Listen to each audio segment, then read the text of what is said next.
Good evening, Olive, Arlo, and Frank. When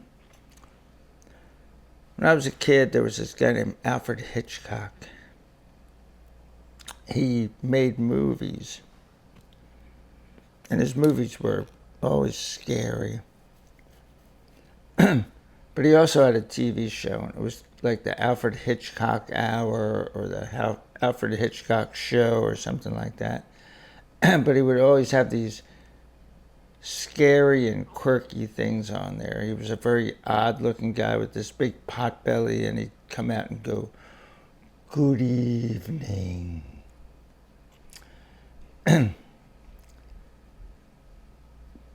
It's your grandpa, and I'm coming to you from the living room in Jack's Beach.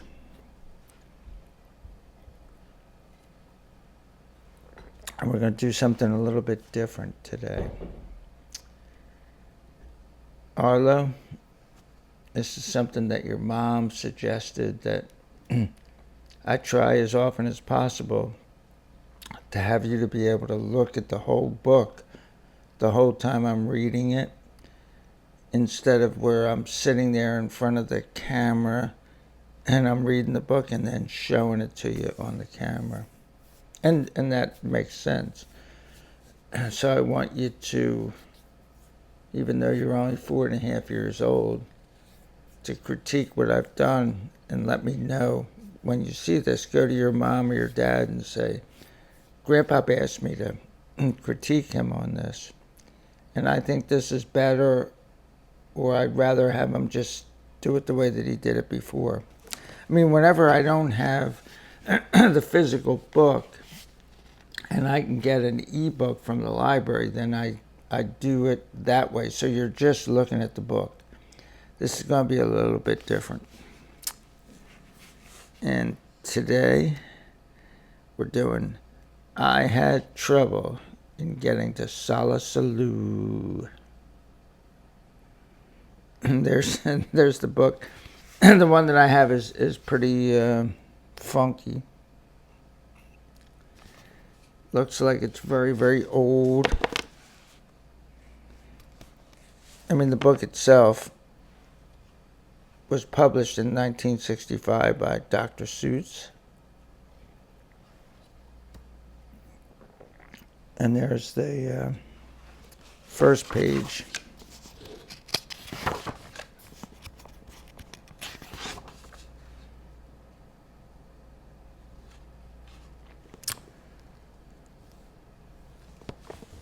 And this is the copyright page and the dedication page, which he always does.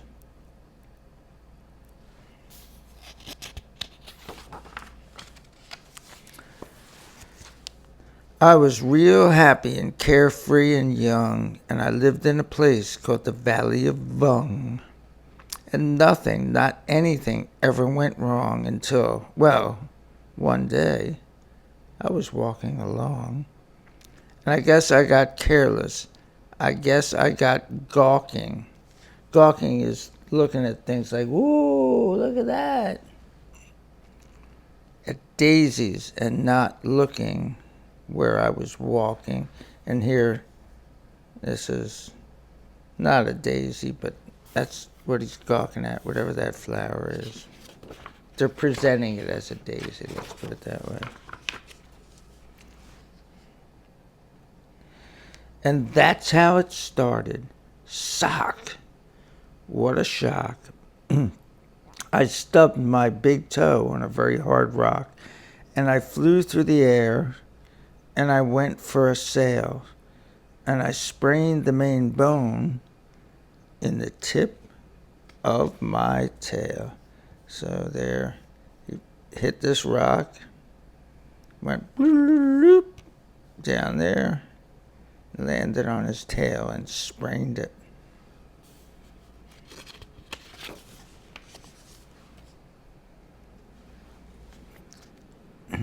Now, I never had ever had troubles before, and this is a this is a book about troubles.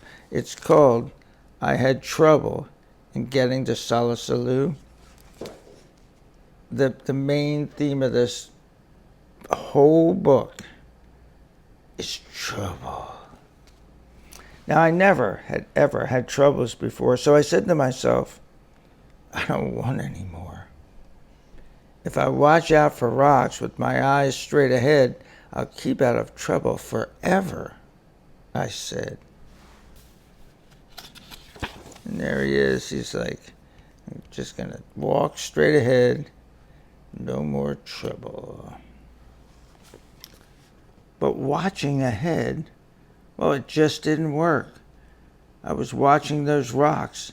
Then I felt a hard jerk.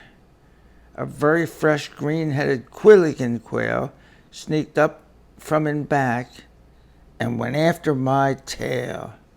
And remember, he sprained his tail, so it's tender. And I learned there are troubles of more than one kind, so come from ahead. Oh, some come from ahead and some come from behind.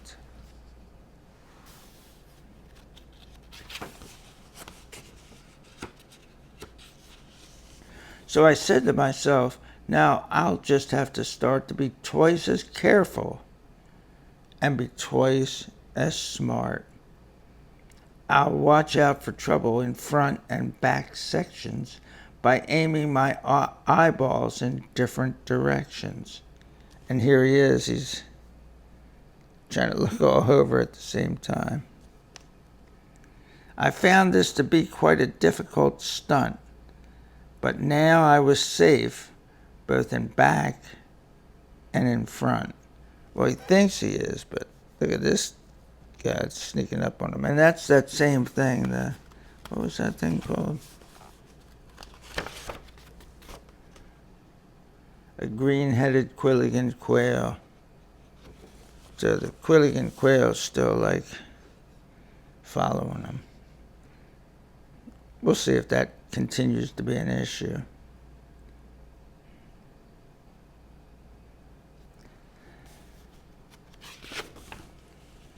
Then new troubles came from above and below. A skirt at my neck, so this is a skirts, and a scritz, not a skrit, and not a skirts, a scritz. A scritz at my neck and a skrink at my toe. So this is a scritz and this is a skrink down here.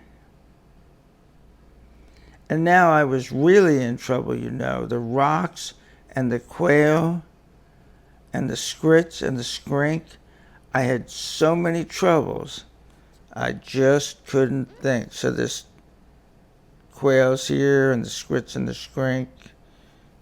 They're here. So he's got trouble.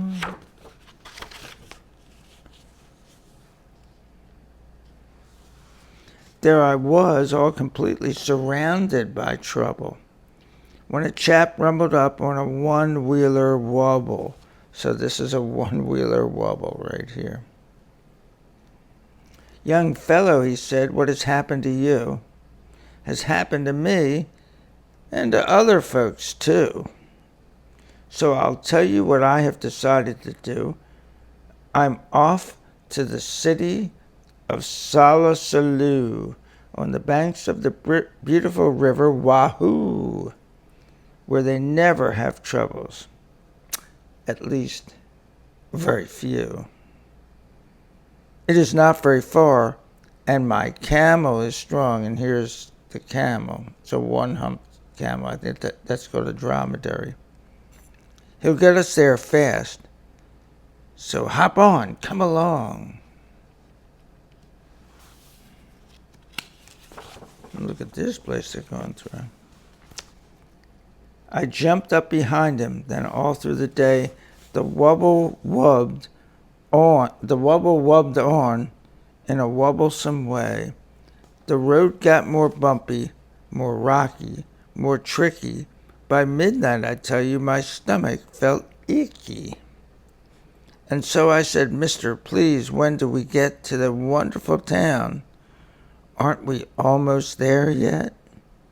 Young fellow, he told me, don't start into stew At sunrise, we'll drive into Solla Sollew, and you'll have no troubles. I promise. I do. And look, so they're going to this place, and it's like, hey, when are we going to get there? The camel looks like, dude, I don't want to be doing this.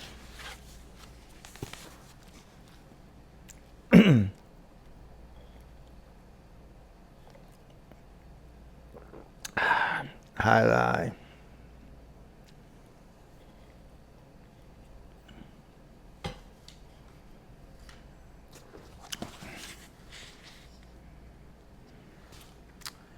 But when dawn finally came and the darkness got light, that wonderful city was nowhere in sight.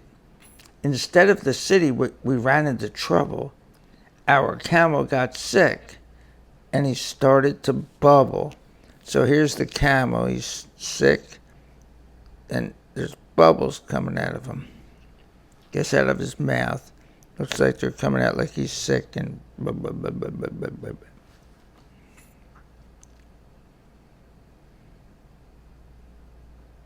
we had to pull him on the one-wheeler wobble. So there we were in a dreadful position. Our camel sure needed a camel physician. So the camel needs a camel doctor. Now, doctors for camels are not often seen, especially on mountains. They're far, far between. But we pulled that old wobble and set out to find some doctor while dragging our camel behind. And so they have to go up this thing too. It's never easy in Dr. Seuss books. There's always really, really weird characters, and they never make your life easier.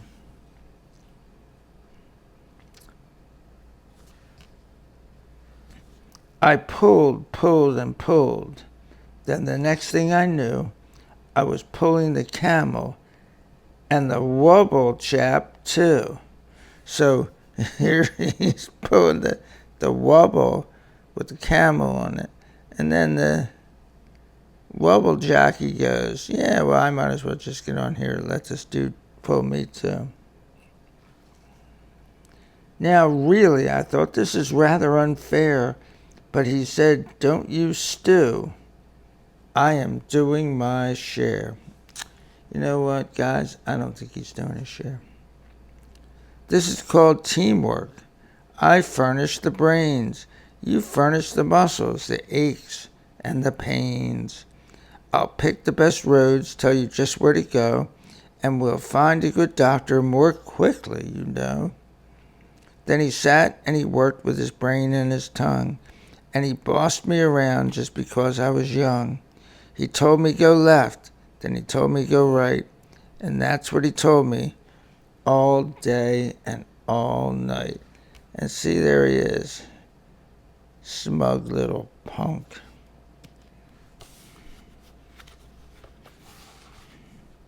We don't like smug little punks, do we?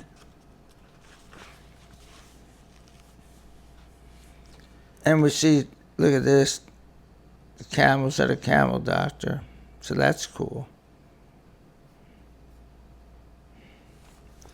Next morning, we located Dr. Sam Snell, who knew all about tonsils and camels as well.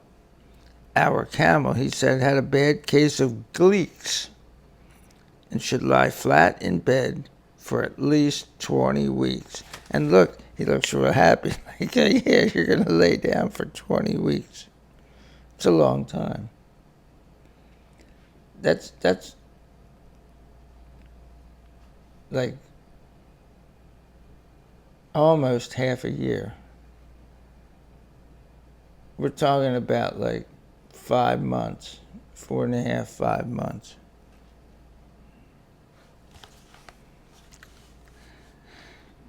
I was tired. How I wanted to crawl in that bed, but the wobble chap sent me away, and he said, your troubles are practically all at an end. Just run down the hill and around the next bend. and you'll come to the Happy Way bus route, my friend. The Happy Way bus leaves at 4:42 and will take you directly to Solla Sollew, on the banks of the beautiful river Wahoo, where they never have troubles, at least very few. So this is the camel's in bed, the doctor's checking on the camel, the wubble woo guy is right there going like, hey, hasta la vista, punk. And here goes the hero of the story.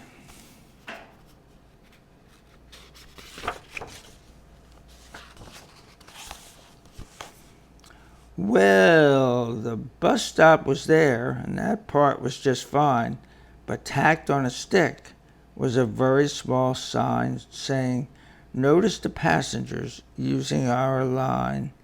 We are sorry to say that our driver, Butch Myers, ran over 4 nails and has punctured all tires.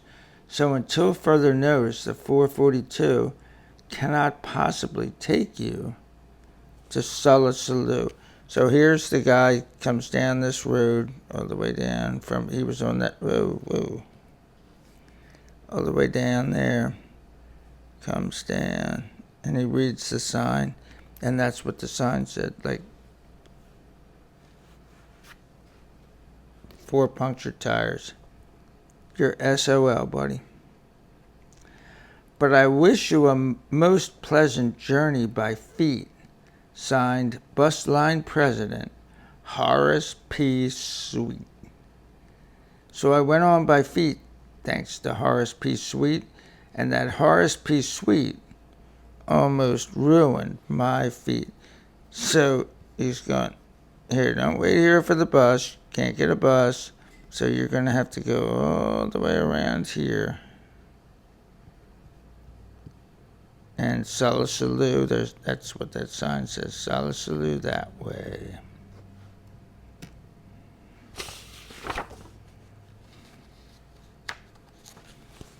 A 100 miles later, my feet were so sore, then, wouldn't you know it, it started to pour.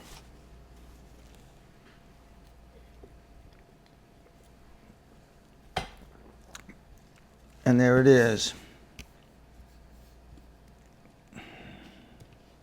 Starting to pour. Right there. Big raindrops coming down. I was drenched to the skin when a chap in a slicker splashed up and he yelled, it's the midwinter jicker. The midwinter jicker came early this year, and it's not going to be very comfy around here. Any fool would get out. So I've packed up my things and I'm off to my granddaddy's out in Palm Springs. And Palm Springs is in the desert in Southern California. Take cover, he yelled. Use my house if you wish. Then the chap in the slicker splashed off like a fish. So here's his house up here, hanging off a cliff, and he's left there because there's rainstorms here. That's a slicker right there that he's got on. And he's got all his stuff in this bag, and he's heading off. He's like, okay, you can use my house.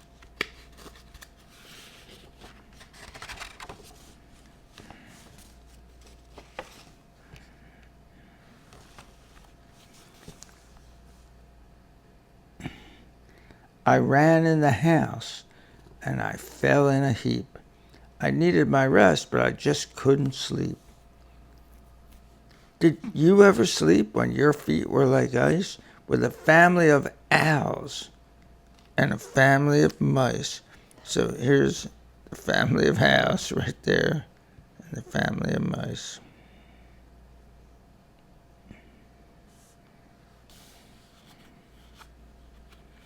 I listened all night to the growls and the yowls and the chattering teeth of those mice and those owls, while the midwinter jicker howled horrible howls.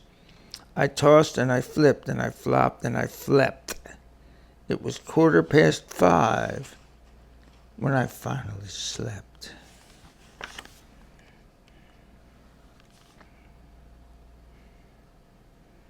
Oh, and look at the peaceful sleep this guy has. Yeah. He's like up on these balloon things, and there's peaceful stuff in the background. I hope everything works out for him. But you know what? We'll see.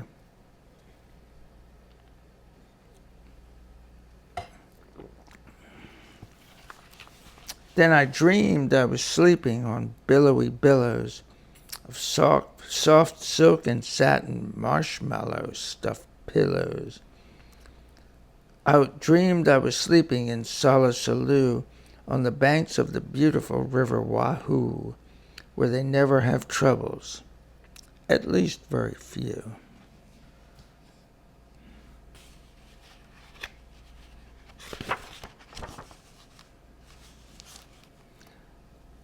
Then I woke up, and it just wasn't true. So, yeah, he's still got troubles, doesn't he? I was crashing downhill in a flubulous flood, with suds in my eyes and my mouth full of mud, and my nose full of water, my ears full of shrieks of the owls flying off with the mice on their beaks. And I said to myself, now I really don't see why troubles like this have to happen to me. And we see here, this is the house. It's left the ground. It's going, screaming through the air. And here's the owls carrying the mice on their beaks. And the owls eat mice, so they wouldn't be carrying them on their beaks, trust me. Trust me on that, kids.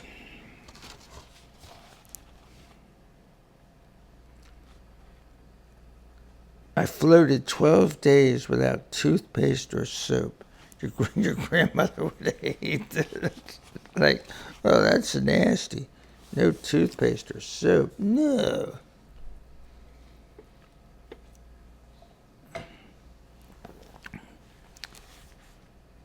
I practically almost had given up hope when someone up high shouted, "Here, catch the rope." And here's the rope here. Then I knew that my troubles had come to an end, and I climbed up the rope calling, "Thank you, my friend." And here he is. He's like, the house is smashed into the ground, and he's going up this rope.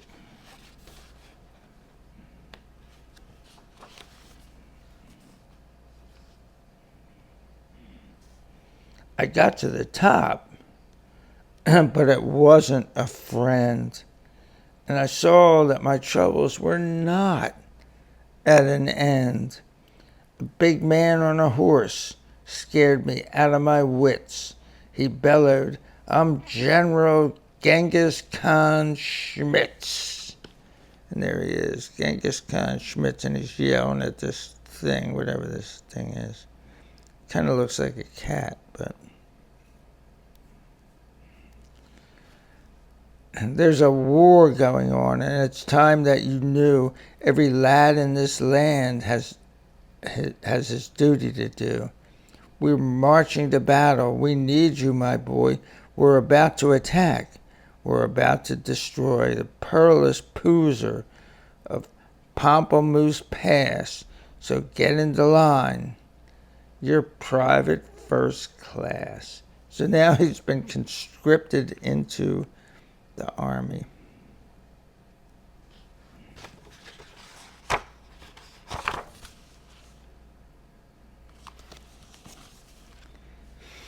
He gave me a shooter and one little bean, which was not very much, if you see what I mean. So by a shooter, he's talking about, it's like a straw. You see it there. And you put the bean in your mouth, and you go and spit it through the straw and hit somebody with it. These guys have swords and stuff and spears, like javelins. Then he yelled, "Get that poozer! Attack without fear! The glorious moment of victory is near." And the glorious general led the advance with a glorious swish of his sword and his lance, and a glorious clank of his tin-plated pants. So here he is, and there's all that stuff. He's got the sword, the lance, and his pants. And if you know anything about your grandpop, you know that I'm anti-war. And this is kind of an anti-war part of this book.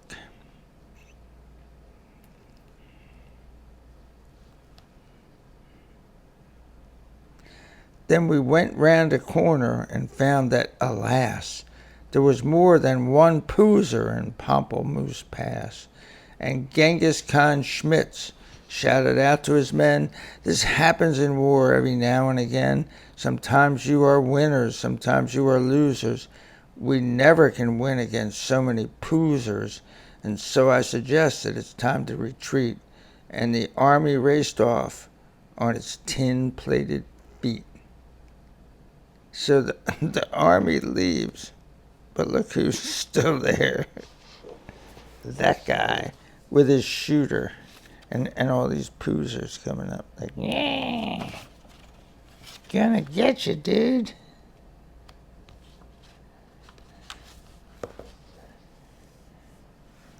Oh, look at all of them. It's crazy. It's a lot of poozers. There I was with more poozers than I'd ever seen. There I was with my shooter and only one bean. And there I was, and I thought, will I ever get through to the wonderful city of Solla Sollew on the banks of the beautiful river Wahoo, where they never have troubles, at least very few.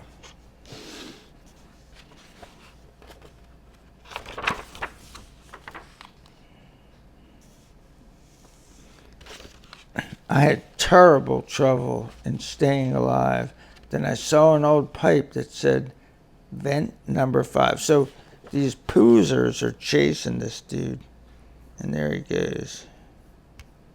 He sees this vent number 5 and he jumps into that. I didn't have time to find out what that meant, but the vent had a hole, and the hole's where I went. Yeah, these things are really wanting to chase this dude. Well, that vent where I went was a sort of a funnel that led me down into a frightful black tunnel. The traffic down there was a mess, I must say, with billions of birds going all the wrong way. They bumped me with bikes, and they banged me with dishes. I ran into ladders, beds, bottles, and fishes. So there's all that stuff in here. Dishes. Where's the fishes? Yeah, I don't know where the fishes are. Oh, there's a fish right there. I skidded on garbage. I fell in a horn. Troubles. I wished I had never been born. I was down there 3 days in that bird-filled up place at least 8,000 times. I fell smack on my face. I injured 3 fingers, both thumbs and both lips, my shin bone, my backbone, my wishbone, and hips. What's more, I was starved. I had nothing to eat, and damp. Was it damp? I grew moss on my feet.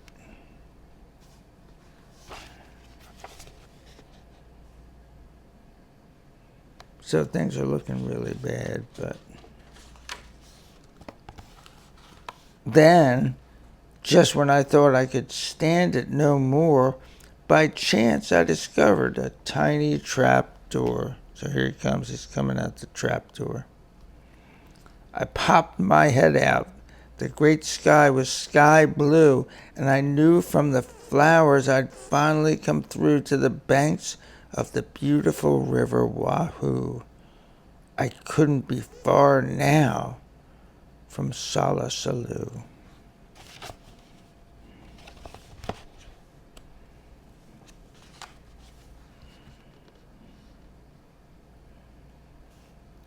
There it was, with its glittering towers in the air.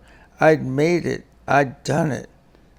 At least I was there. At last I was there. And I knew that I'd left all my troubles behind when a chap at the doorway that shimmered and shined waved me a wave that was friendly and kind. So here he is, waving to him. Like, here's the dude running, and there's the guy waving to him.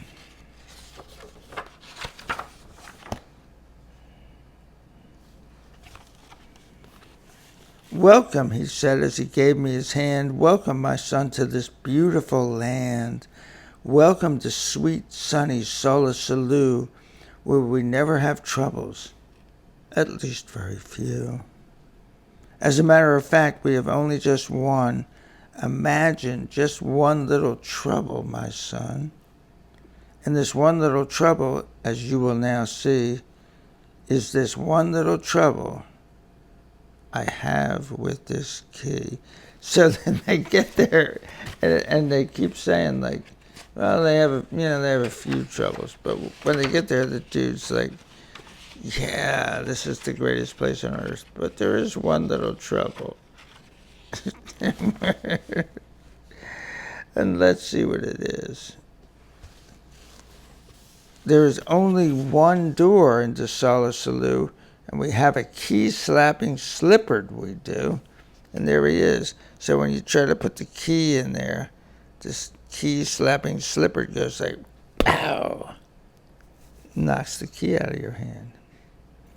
This troublesome slipper moved into my door 2 weeks ago Tuesday at 3:45. Since then, I can't open this door anymore, and I can't kill the slipper. It's very bad luck to kill any slipper, and that's why we're stuck, and why no one gets in, and the town's gone to pot. It's a terrible state of affairs, is it not? And so said the doorman of Solla Sollew, my job at the door here is finished. I'm through. And I'll tell you what I have decided to do. So this thing that this guy gets all the way there, and then he can't get in because his slipper is knocking keys out of people's hands. So let's see what this guy's doing. This guy here. I'm leaving, he said, leaving Solla Sollew on the banks of the beautiful river Wahoo, where we never have troubles, at least very few. And I'm off to the city of Boolaboo Ball on the banks of the beautiful river Woowall, where they never have troubles, no troubles at all. Come on along with me, he said as he ran, and you'll never have any more troubles, young man. But this guy's like scratching his head. It's like, dude, I don't think so.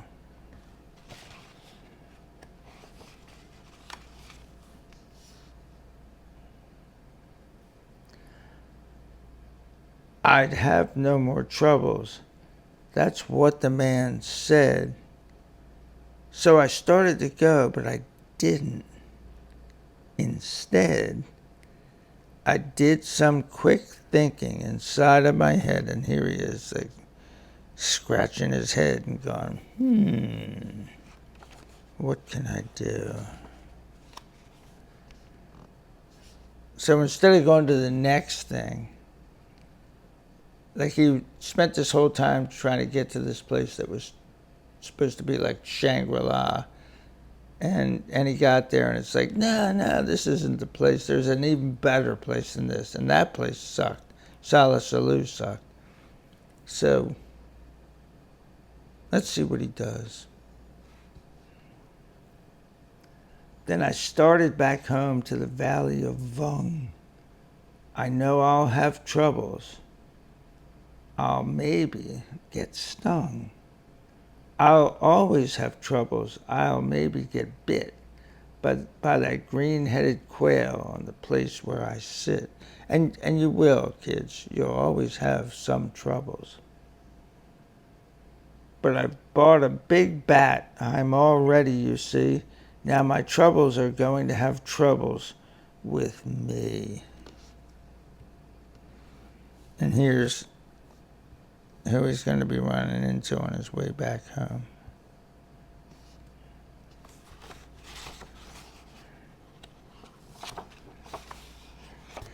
So that's the end.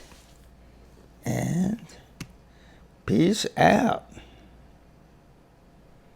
No balloons? Oh, there they go. There go the balloons.